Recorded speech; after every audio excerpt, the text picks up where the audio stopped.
Pasensya ka na sa abala ha, Pilar. Nagpupumilit kasi si Cookie na magpunta rito eh. Ate Pilar, niloko lang ako ng papa ko. Niloko niya lang ako. Cookie, kaya lang naman ginawa ni Ricky yun kasi iniisip niya lang naman yung mas makakabuti para sa'yo eh. Alam mo rin pong nagsisinungaling siya. Nakiusap kasi siyang itago muna sa'yo yung totoo. Para na rin sa kapakanan mo. Hindi niya kasi matiis na nakikita ka sinasaktan ni Yvonne tsaka ni Natasha eh. Kaya siya nagpanggap na papa mo. Ate Pilar, bakit hindi niyo na lang sa akin sinabi yung totoo? Maiintindihan ko naman po kayo eh. Bakit kailangan niyo pa magsinungaling sa akin? Sorry, Cookie. Sorry. Mga liars kayo, Ate Pilar! Nagsinungaling kayo sa akin, mga bad kayo, Ate Pilar!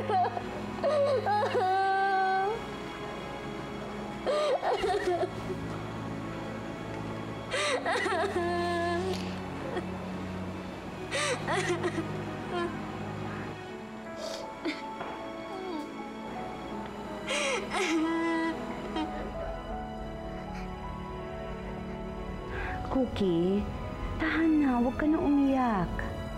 Kaya pala hindi siya mahilig sa adobong manok na may kamote. Kaya pala hindi siya marunong mag-magic. Kaya pala wala siyang peklat sa braso. Kasi hindi naman pala siya yung papa ko. Hindi naman pala siya. Pero naging ama siya sa'yo. Eh, hindi ba itinuring kanyang anak? Cookie, wala sa dugo o pangalan ang pagiging magulang ng isang tao.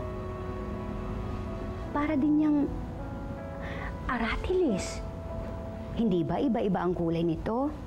May pula, may berde. Pero binagbuklod sila ng iisang puno. Ganyan din kayo ng tatay mo. Pinagbuklod kayo ng iisang puso. Iisang puso na umaapaw sa pagmamahal para sa isa't isa. Ano nang plano mo ngayon, Kuya? Pupuntahan ko siya. Pakikiusapan ko siya.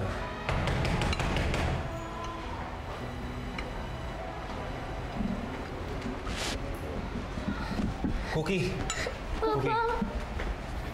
Papa, para sa akin, ikaw lang po yung papa ko. Cookie, para sa akin, ikaw lang din anak ko. Mahal na mahal kita.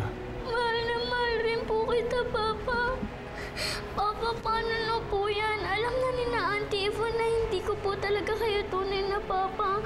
Ilalayo na naman po nila ako sa inyo. Cookie, hindi ako papayag, Cookie. Hindi ako papayag at hindi mangyayari yan. Hindi ka nalang mababawi sa akin dahil legit ang pag-ampong ko sa'yo. Kaya maganda ka, anak. Lalayo muna tayo sa probinsya. Doon ko muna magtatago habang inaayos ko papeles mo. Papeles? Dadalhin mo siya sa probinsya? Doon siya mabubuhay ng tahimik. Malayo sa mga gustong magsamantala sa kanya. Promise, Papa. Hindi na po tayo magkakahiwalay.